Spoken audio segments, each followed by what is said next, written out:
राक्षस ने छोटी लड़की की नाक को दबा दिया और उसे मरने तक कसकर पकड़ लिया, जिससे वह केवल मुंह से ही सांस ले सके। फिर उसके चेहरे पर एक डरावनी मुस्कान उभरी और वह चुपचाप लड़की की रजाई खोलने लगा। लेकिन जैसे ही वह हमला करने वाला था, एक बिल्ली वहां आ गई और राक्षस डर गया। उसने देखा कि सामने वाला आसानी से निपटने वाला नहीं है, इसीलिए वह भाग गया। राक्षस एक छलांग में सही जगह पर उतरा, लेकिन बिल्ली ने उसका पीछा नहीं छोड़ा।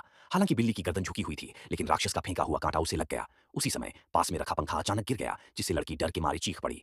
राक्षस ने तुरंत जमीन पर पड़ा हुआ छोटा चाकू उठाया और पास की दीवार में बने एक छोटे से छेद में छुप गया। टूटी हुई दीवार धीरे धीरे अपनी असली शक्ल में लौटने लगी। आवाज सुनकर माँ बाप दौड़ते हुए आए, लेकिन उन्होंने देखा कि उनकी बेटी की आंखों में आंसू थे और वह बहुत दुखी थी। असल में वह बिल्ली जिसे उन्होंने गोद लिया था, उसे किसी ने काट कर मार डाला था। जब माँ ने यह सुना तो वह गुस्से से जल उठी। जब उसने खिड़की पर बनी एक पांव की छाप प्लम ब्लॉसम जैसी देखी, तो उसने समझा कि बिल्ली ने ही दूसरी बिल्ली को मारा है, और इस गलतफहमी में गुस्से में आकर उसने उस बिल्ली को घर से बाहर फेंक दिया। वह बिल्ली पहले ही एक आवारा बिल्ली थी। असल में उस दिन सड़क किनारे चलते हुए उसने लड़की की आत्मा को देखा था, जो उससे मदद मांग रही थी। इसी वजह से वह मुश्किल से उस उपनगर के छोटे कस्बे तक पहुंची और लड़की के घर में घुस गई। लड़की को वह बिल्ली बहुत पसंद आई थी और उसने अपनी माँ से उसे गोद लेने की जिद की थी। हालांकि उस बिल्ली के साथ अन्याय हुआ और उसे घर से निकाल दिया गया, फिर भी वह कहीं नहीं गई।